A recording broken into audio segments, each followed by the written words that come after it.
Hey everybody, it's me Lex, back at you with another video. Today I'm going to be covering the chase rules, the chase subsystem in Pathfinder 2nd edition.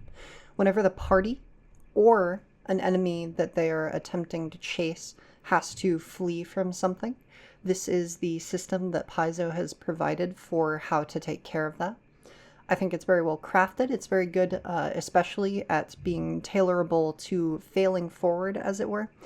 If your party, say, is facing an encounter that is far too difficult for them to complete, maybe they've just had some bad luck, maybe they got in a little bit too deep, you can give them the opportunity to run away. And then even if they end up failing the chase, you can have it so that maybe some of the monsters are a little bit behind. It takes a few rounds for all of the combatants to re-enter combat.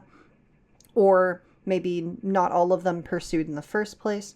It's really up to you how you'd like to take it, but it can be very good for ensuring that you don't get caught in a total party kill, depending on the circumstances, if that's something that your game is not interested in. I have a couple of examples here for you first, but we're going to begin with an overview of the chase rules. More or less, the recommended layout for a chase is something like this. The pursuer will start a single obstacle, that's what the different points are called, behind the pursued, and the pursued will always go first. The players, whichever party they are, will be the only ones rolling, and it's recommended that the other one progresses at a consistent rate. So say the party was chasing some goblins. The goblins are meant to progress one obstacle at a time, and they go first because they're the ones being pursued, which would mean that as rounds go along, what happens is the goblins take their round. They move to the second obstacle here, and then the party needs to make some checks to cross this into the next obstacle, and then some checks into this obstacle. The recommended DCs for chases are in fact the simple DCs, and that would be 15 for trained, 20 for expert, 30 for master, and 40 for legendary. Or if you want to go by level, it would be level 1 for DC 15, level 3 to 6 for DC 20. This is actually 1 to 2 on level 15. Level 3 to 6 on DC 20. Level 7 to 14 on DC 30. And then level 15 and up for DC 40. This isn't to say that you should necessarily be adhering to these DCs exactly as you go along. For example, a level 3 party might have a pretty significantly difficult shot at beating a DC 20 check, whereas a level 6 party won't. But that's why it's recommended as well that you utilize the hard and easy modifiers on your DCs. That's just a simple +2 or -2. So for example, if you have a level 3 party, you could consider using a hard adjusted trained DC, which would be 17, or an easy adjusted expert DC, which would be 18. The idea as well then is that each obstacle requires a specific number of successes from your party to bypass. They recommend half of them to be 3 and half of them to be 2, although you can increase or decrease accordingly, and I would recommend taking into account the DC of what it is as you do so. So for example here, the layout that I have spread, when they take this split, one of these paths is shorter, so I would likely also have it be less checks, but then with a harder DC.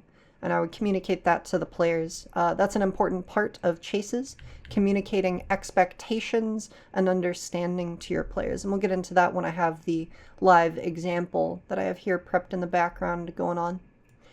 As for how actual rounds of chases work out, again, the non-player party should be advancing on their turn at a set rate. So let's say they're the chasers now, they're the pursuers, so they will be going second.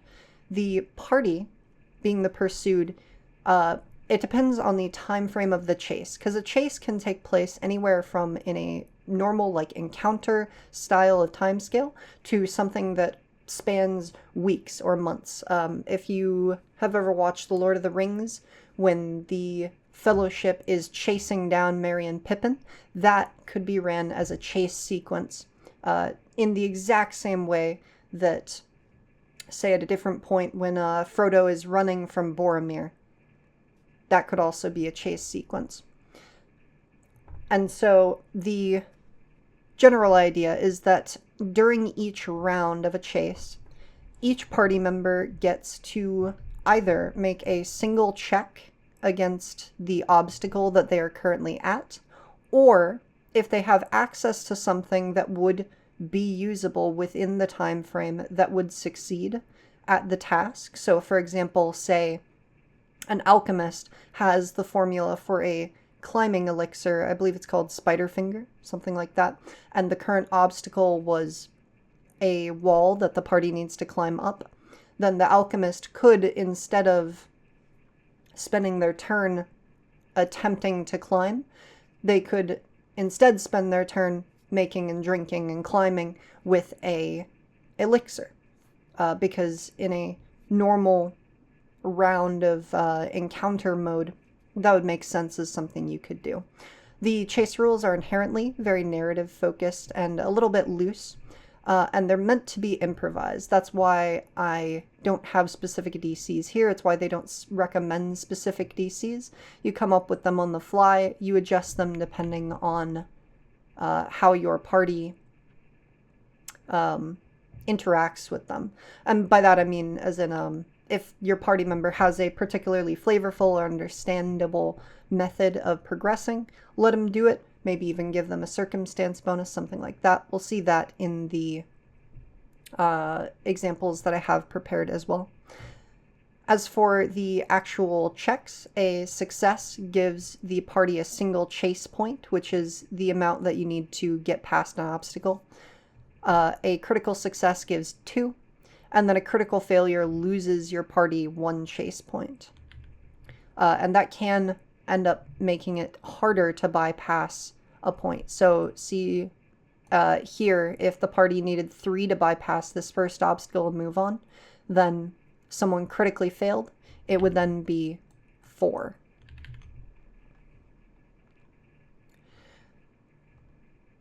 As for the length of chases, they recommend short chases to be 6 obstacles, which is more or less what I have here if they were the pursued party. But it can go up to 10 obstacles. They don't recommend going past there, and I think that that's pretty reasonable. Chases can be resolved quite quickly and quite on the fly, which is very important. As for shortcuts and splitting party members off, it's important to be able to adjust the amount of checks required on the fly. So for example, let's say it just takes 2 and 2 to get through here, 3, 3, and 3 to get through here. If half the party goes this way and the other half the party goes this way, I'm probably going to drop all of these to 2 checks. I'm not going to be increasing the checks of the top one, but I don't want the half of the party that didn't want to go this direction or was unable to go this direction be put at a massive disadvantage. I might even reduce that last one to 1 or something like that. You want to be sure that you're not being unfair to your party in how they can or can't engage with the world. As for ending chases, you want to have a designated and clear end point. We'll get into that again with the examples that I have prepared. And then there are various types of chases. It's when the party is chasing someone else is chasing the party.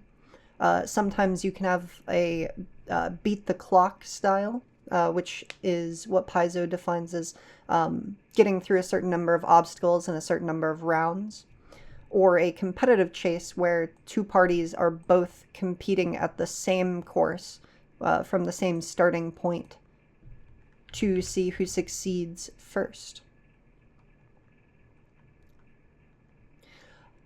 Something else that's very important with chases is to be very descriptive and very communicative.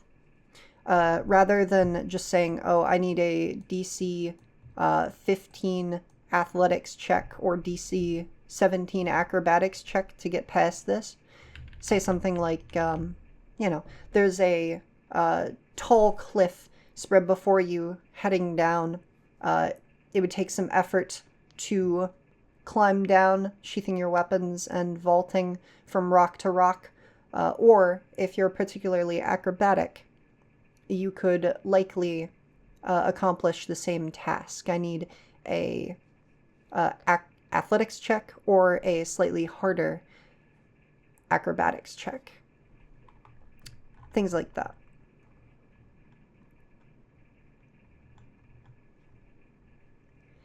Alrighty. Now I'm going to get into the examples that I have prepared. Our party has just spent some time investigating this set of ruins. The village has hired them and sent them out here to see what has been eating all of their crops. There's been some reports of some large bird landing and taking off from this abandoned keep some couple hundred years ago. And so the party is approaching the end now, and they haven't found anything yet. But as they make their way up here and into the shade of this rubble wall, descending from the top of the mountain, spreading its wings, is a adult black dragon. It roars at the party. They know that they can't take this fight, and so they are going to be running. This would begin a chase.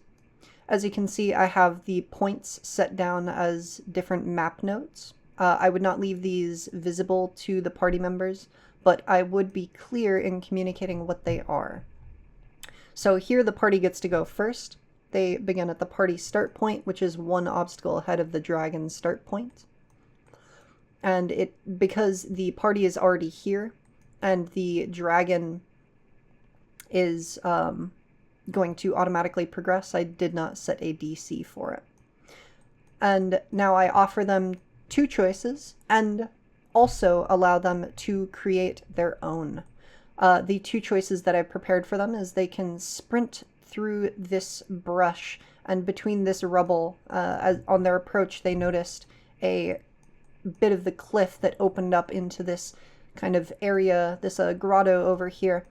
They can run down and vault their way down the cliff, which would be particularly difficult and require some physical prowess. Or they could take their route back through the castle here, but this would likely be longer due to the prevalence of rubble and the fact that the dragon will be more likely to properly follow them through this area. The party is going to split at this point, with Hazi choosing to go to the descend the cliff obstacle because she has a climb speed and thinks that she will be more capable of completing these obstacles very easily. Whereas the rest of the party is going to stick together and make their way back through the keep. And of note here, I have a summoner. It's kind of left up to interpretation whether a chase counts as an encounter for the purposes of something like an eidolon. Me, personally, I'm going to treat it like exploration mode, which means that I'm going to be allowing both regalia and conceits, both of the actors representing this summoner to act at any given point, which means there is a full party going through the castle, and I don't need to adjust any of these DCs, even though Hazi is splitting off. So they're going to begin making their checks here. The party going through the castle is going to be taken aback as the black dragon spits a large gob of acid, which hits this wall and causes the rubble to kind of melt at the bottom, and then the wall itself begins to lean and crash, and they need to duck and dodge their way through here. I'm going to be requiring 3 checks, and I believe I will be going with a trained DC for acrobatics. I'd allow Arcana for understanding how the Black Dragon's acid is going to melt the thing. Or say crafting to understand how the wall is created. This will be just a simple trained DC, and I will generate that prompt here. Now the party, the alchemist, is going to ask if it can use something like a glue bomb. Let's see here. I believe there's a glue bomb on here somewhere. Well, regardless, the alchemist is going to ask if for their turn in this round they can use a glue bomb to goop up some of the acid, kind of counteract it as like a base that is going to stick this together. And I'll allow that, which means that the fireball crumbling rubble now has 1 success. Anything that automatically succeeds, unless it is particularly overwhelmingly helpful, should give a single chase point. Conceit is going to look at her skills and is going to come to the conclusion that trying to dodge through the rubble with acrobatics would be the best go here, and will critically succeed, gaining the party over here their last 2 points that they need to surmount this challenge. And now when a challenge is surmounted and they move on to the next obstacle, the party's turn does not end. These people have already acted, but it does not progress the rounds, and so both Regalia and Nope will still have an opportunity to act before we move on. Speaking of, they're going to deftly dodge past the rubble, Conceit grabbing Regalia and pulling Regalia through the rubble right as it crashes down to form a solid barrier of pile of brick. But then as they continue this way, they're going to hear a mighty roar from behind them as the Black Dragon is going to unleash a gigantic stream of acid. Just an absolute wave that burns straight through the bricks and starts to push through this hallway and out into this area here. The party is forced to divert to the side here behind this wall to take cover and push through the thick foliage here. And they also have an opportunity to join Hazi on the cliff because of this opening, but they will not be going for that.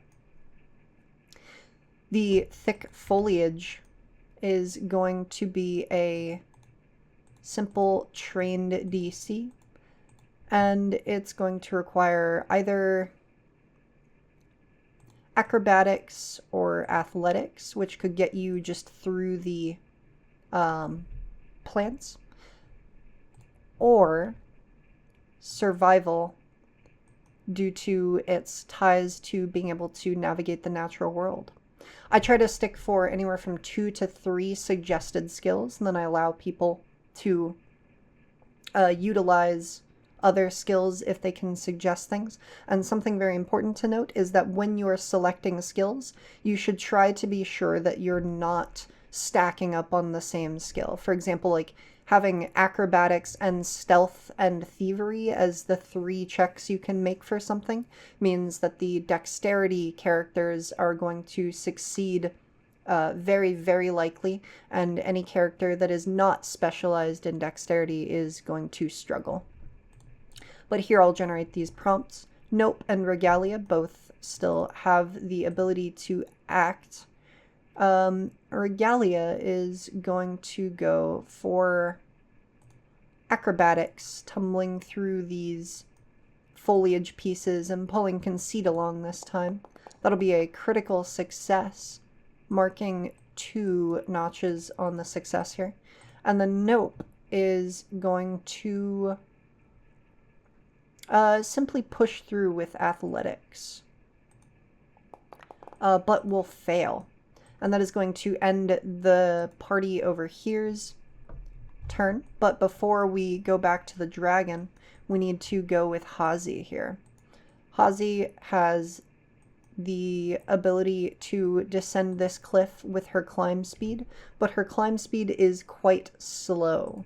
So I'm going to, rather than allowing this to be an automatic success, I'm going to add a modifier to the DC here and make it easier. As for descending the cliff, it will be an expert check, but I'm going to make it easy because of Hazi's climb speed. And then it's either acrobatics or athletics or survival. I'll generate that prompt. And Hazi is going to go for the athletics check because she's very potent at that, and will succeed getting her down the cliff and to the ground below, which will advance her to her next objective down here. But this ends the party's round. It is now the Black Dragon's turn. It has a set movement in my notes as a single obstacle per round. So it's going to move up to the party's start point automatically as it begins to chase the large group down. Now we return to the party once again. Looking at this thicker foliage, Sky is going to suggest... well, it seems an easy enough task, so rather than suggesting anything, Nope is simply going to reattempt to push through with athletics, critically succeeding. And of note here, critical successes and chase points do not roll over to the next obstacle. So the party here will succeed with that critical success and move past the rubble here. They're about to dash through this opening here and continue their way through, but then the Black Dragon hits this tower with another gob of acid. It's just been shooting all over it, all the structures and melting. Things are starting to break down, and the rubble forms an impassable barrier here. The party needs to make a hard turn here to the right, and as such it'll be 2 hard trained DCs. So it'll be trained hard, and then I will allow acrobatics or perception, someone doing construction outside, or I would say survival, and I will generate that prompt. And now with that generated, Sky is going to ask if it would be reasonable to instead do a reflex saving throw to attempt this instead. And I say go for it. That makes a lot of sense to me. It's falling rubble. You want to be able to avoid it and pull to the side. So Sky is going to roll a reflex save against this DC, succeeding. So that will be 1 of the 2 required. And then Conceit is going to go for a perception check and also succeed. She manages to spot the rubble back here. She like hears the black dragon breathe in and the gob fly overhead, and manages to, with Sky's instincts, pull everyone to the side. And they dart across the open space here as the black dragon gushes acid down the middle line again. That is a success on this obstacle. And now we still have one more player who can act here, Regalia, as they come to the squeeze through this tiny little gap here, because this entire area on the left of them is beginning to fill with acid. They need to all push through, and that's going to be 2 successes at a trained DC. I will allow acrobatics, or let's say performance, because one of the players brings up that they could like the skills that are required to dance would be quite applicable to being able to push through a tight space.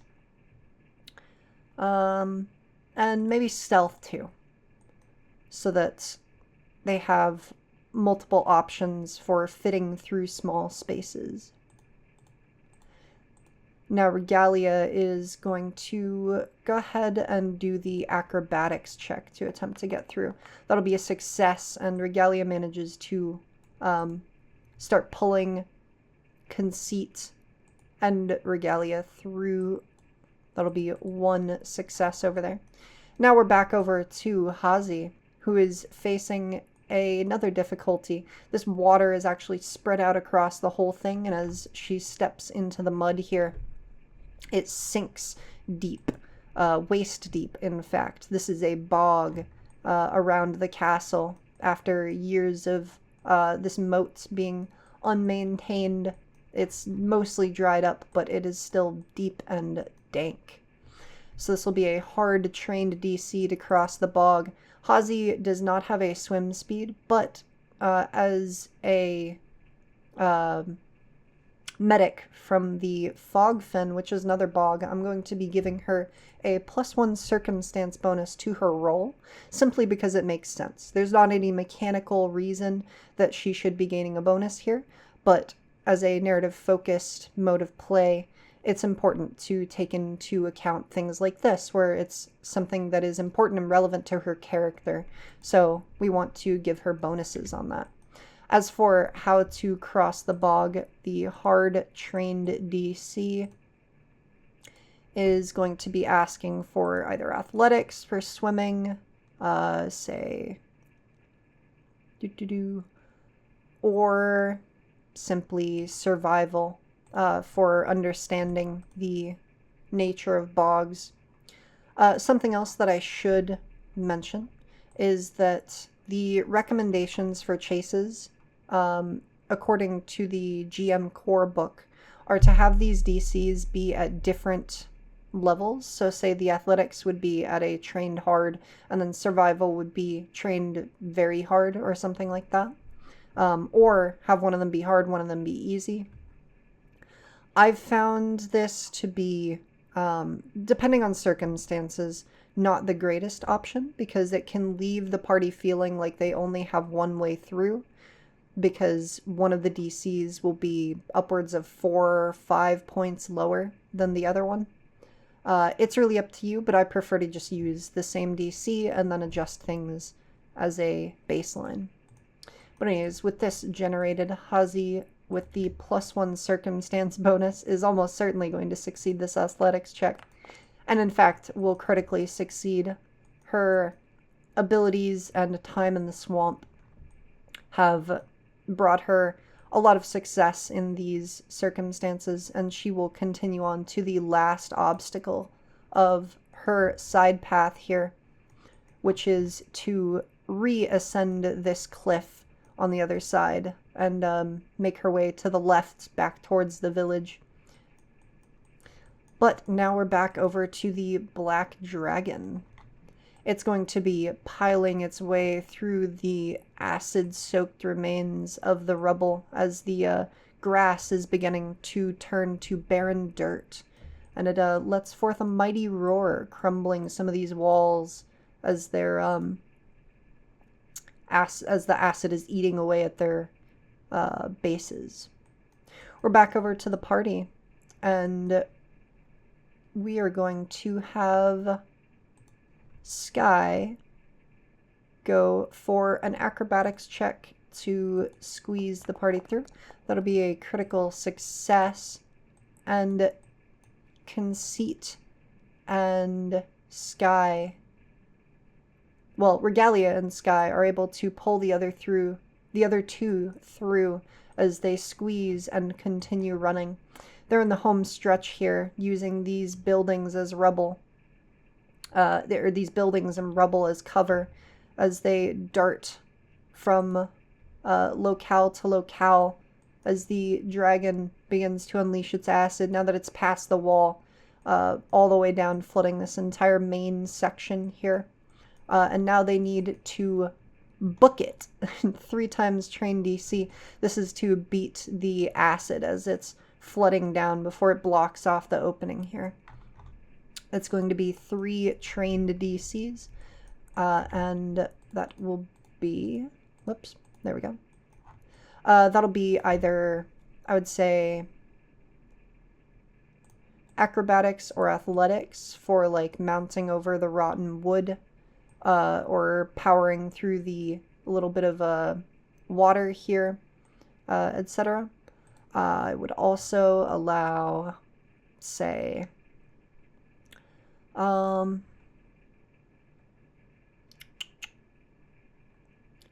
perception to be able to keep your eyes ahead and guide the party, or survival, because survival is particularly relevant to a lot of chases, I find, because unless you're in an entirely constructed environment, there are just a lot of ways that you can find the ability to use survival. Perhaps at a harder DC, this would be where things like that would come in, where survival is like maybe always available, but is too higher than everything else. Reward the players, but without making it an automatic success. Anyways, generate that prompt, close that out. And the party needs to succeed 3 of these, with Sky having already acted. So Nope is going to go for the acrobatics here. That'll be a success, as Nope is able to vault the party across this rotted wood, and no one gets stuck. Then we're going to have Conceit go for, let's say, perception. Watching ahead and trying to keep the party on track. That'll be another success. And then Regalia is going to go for the athletics, simply powering through with angelic might, and critically succeed. That ends their actions for this round, but the party has succeeded in pushing through all the way out the front and to the final obstacle here, which is simply to jump across this bridge as it's beginning to also fall apart with the like earth-shattering difficulty that this dragon is presenting. But now we're going to go back to the dragon, and I, as the DM, am going to realize that I made the checks on this too easy because I was concerned about causing my party to fail. And I'm going to have the dragon utilize something similar to a River Drake speed boost, and it's going to mount 2 obstacles at once, bringing it past the thicker foliage and tower crumbles and onto the squeeze through one, which would mean on its next turn it would go squeeze through and book it, and it would be on the same obstacle as the party, which would catch them if they do not make it across this bridge right now. Back over to the party, though. Hazi is going to have to mount the cliff, which is a hard expert DC, but because she has a climb speed, it will instead be a standard expert DC, allowing athletics or survival. Whoops. There we go. She's going to go for the athletics check and critically succeed, bringing her up onto the mountain here. And in fact, I'm going to allow that critical success to translate into her being able to properly set up and double back a little bit to help the party jump across. They're going to be getting +1 circumstance bonuses to their attempts at crossing the bridge here. As for the party themselves, it will be a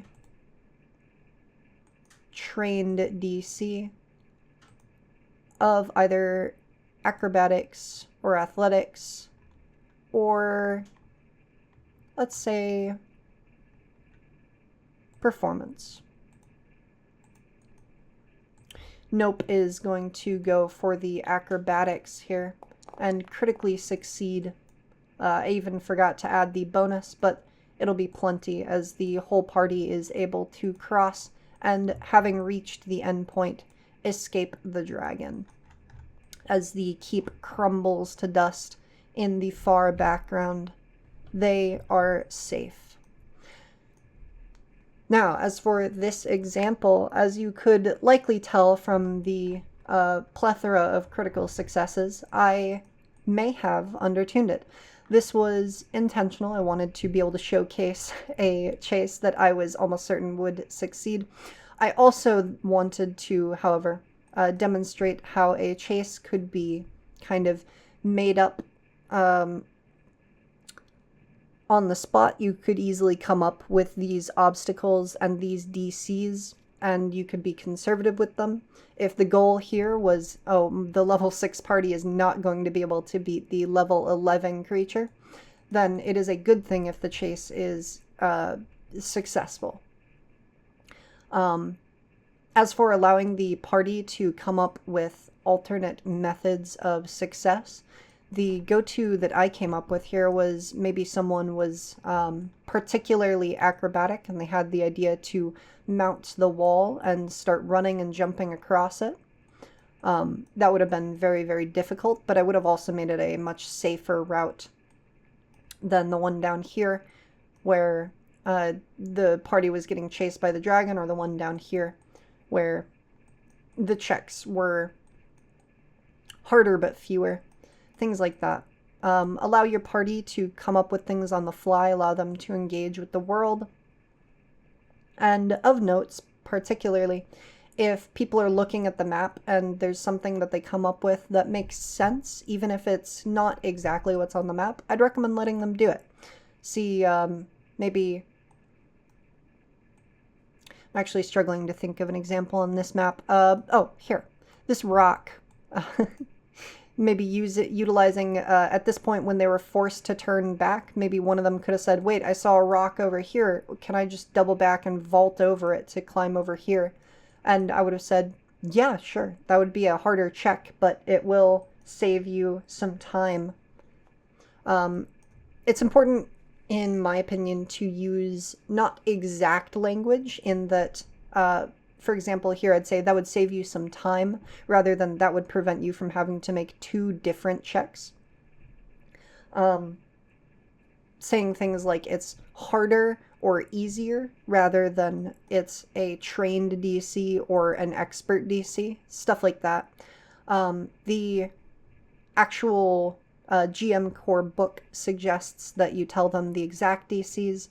I honestly don't understand that, but feel free to with your party. It really depends on how immersed they're able to become and remain if things like that are occurring.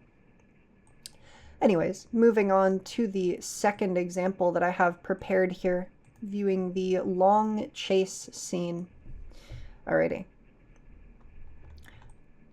We're in the north western section of a map that I created a long time ago.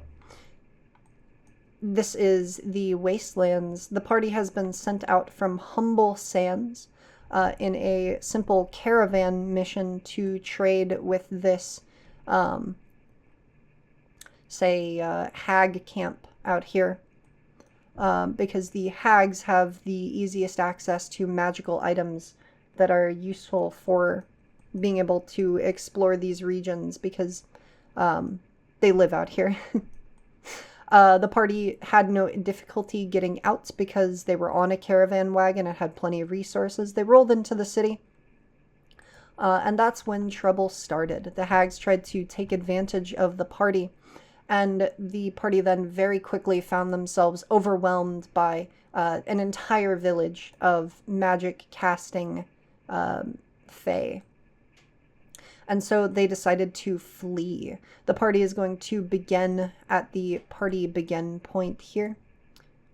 And then the enemies are going to begin at the foes begin point back here. This is going to demonstrate how, in addition to taking place across relatively combat round levels of time, a chase can also take place across days or weeks. And in this example, we're going to be assuming that the party has the ability at their level to, say, have adequate food and water in something like a bag of holding or maybe with some magic.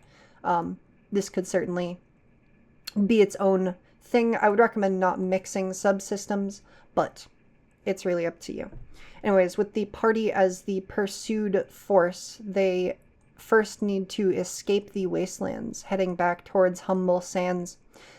This defaults to needing 2 DC 22 fortitude saves, which would be a hard expert save. I'll generate the prompt there as the wasteland heat bears down upon them as they're escaping the area.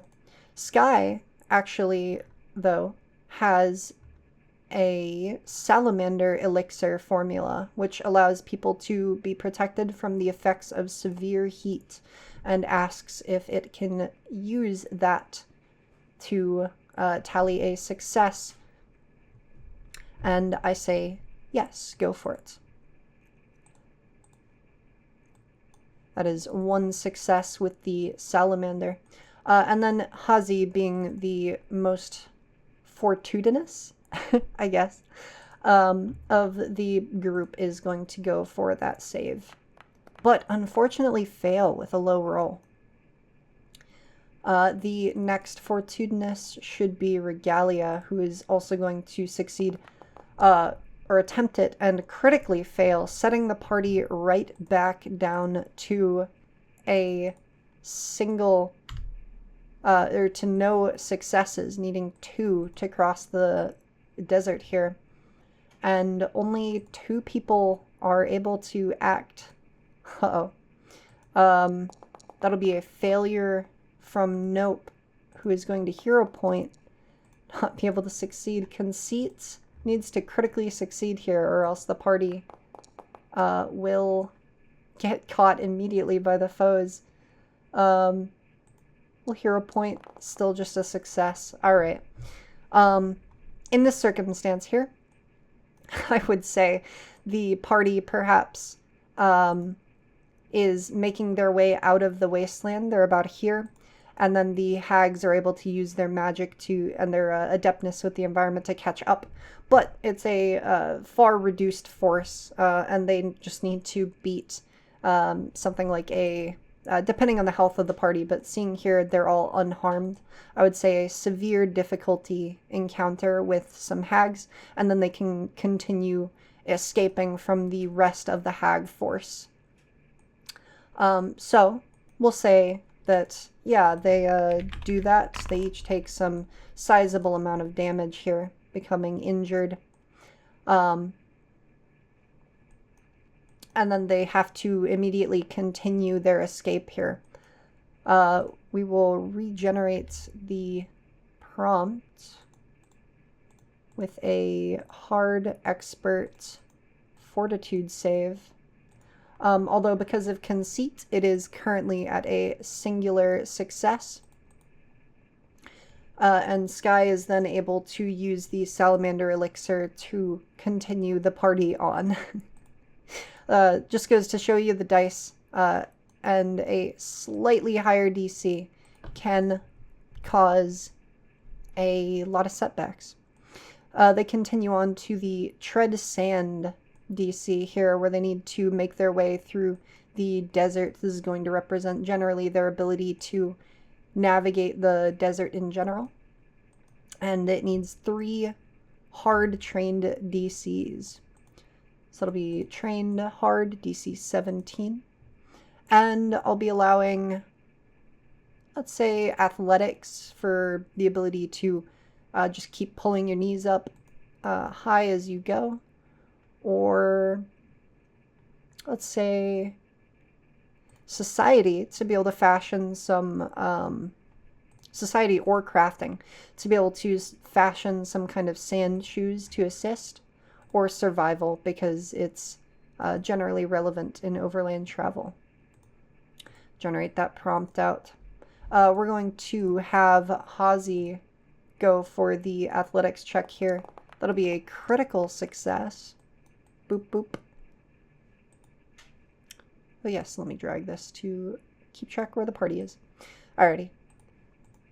And then we will have conceit go for making some sand shoes to help the party out. And will also critically succeed, making the whole party some sand shoes, and Hazi is able to pick some people up as they fall. And now we have the option here. The party can either move on to finding shelter from the sun, and then the party can either continue around the long way, knowing that there is a river, but the sand is generally easier to navigate. Go the bay side, where they know that they may face some trouble with the water and the denser packed dunes, more up and down, more vertical navigation.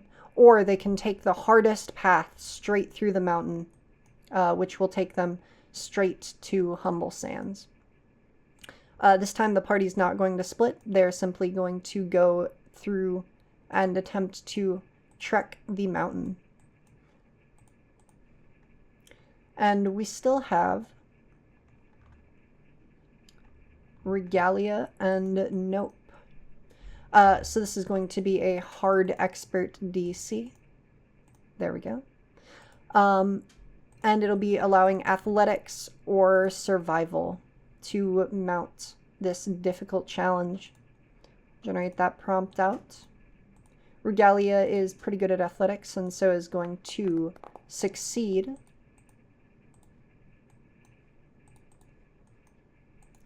And then, who is the last person? Nope.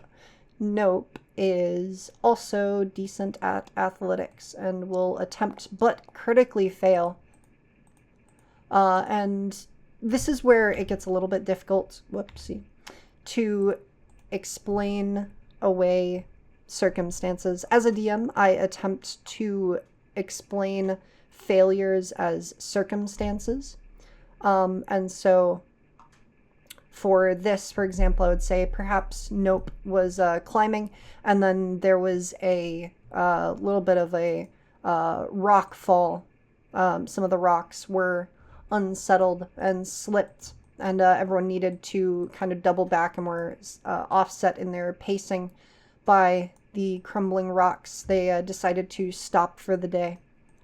And I don't know if my description has been properly expressing how challenging and how long this terrain has been to take. Just crossing the wasteland, enduring the heat, took a couple of days. Treading the sand and making the sand shoes also took a few days, and now on the mountain this is going to take them as well a few days. But that will be the party. Everyone has acted, and so they will be able to now recover for the night and stop being so injured. But there we go.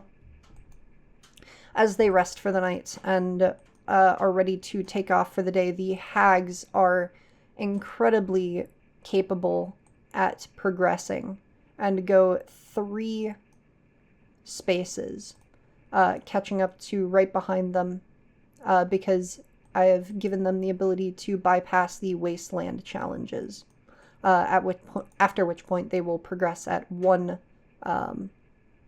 obstacle per round. So now the party needs to succeed today or have another encounter with the hags in the mountain. Sky does not seem to have any climbing elixirs. Oh. Actually, Sky does. Alright, Sky is going to use the, well, hold off actually on using the 6 Fingers elixir to try and close out the mountain once other people make some checks. Hazi will be taking the lead again today in athletics, but the mountain is proving too dangerous with the snow and jagged rocks at the higher peaks. Regalia will be attempting and succeeding to guide them along a different path, marking a single success. Nope is going to be exploring around, trying to look for other paths, and will not be able to find anything that can guide the party. And then Conceit is going to also attempt to help find a way through, and is going to ask if she can use perception to do so.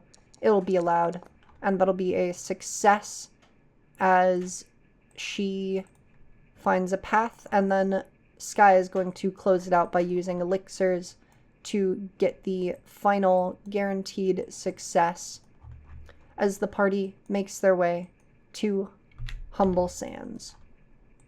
They have escaped the dangers and are now able to tell the leadership in Humble Sands what happened and begin mounting a return to the Hags village to attack them.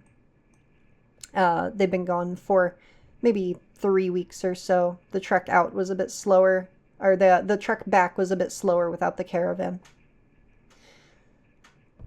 Overall, I hope I've been able to detail the use cases, the versatility, the on-the-spot utility of chases. They're one of my favorite tools for being able to tell a narrative outside of the normal framework of the game, that being downtime, encounter mode, and exploration mode. I find it very enjoyable. Usually I tend towards making chases, as you could see here, very high stakes, but likely for the parties to succeed. Not telling them the DCs is important for maintaining that feeling of like being able to keep up a pace and feel like you're on the cusp of being challenged. Something I could have done better while explaining here was perhaps when the hags were approaching them from behind, rather than just saying the hags are going 3 places catching up. I could have said they managed to find a point on the mountain where they're able to look back over a peak. They finally mount a later on peak and can see over where they came from, and they see the large party of hags kind of like casting magic that like almost spreads the wasteland out before them as they're able to advance through it more quickly, and they're pulling up on where they just a few days ago created the sand shoes to make their own way through these challenges. But overall, that's a skill to be trained, and not a difficulty with the system overall. My favorite thing about it is the fact that because it relies on these standard DCs that you can pick trained, expert, master, and legendary, and then just adding simple modifiers to them, it makes it so that it is very easy to do on the fly. All of these checks could have been come up with on the spot. I simply prepared them ahead of time for the video, but without creating a lot of difficulty. And as I hope you've seen as well by the length of these examples that I've set forth, chases also don't take a lot of game time, so they aren't going to be throwing the pacing of your game out of the window if your party decides that they need to run from something. Overall, very, very important system. The favorite one for me, with victory points as a close second, just because of its utility. If anyone would like me to cover something else in the future, something about Pathfinder, let me know in the comments down below. I hope you enjoyed, and I will see you next time.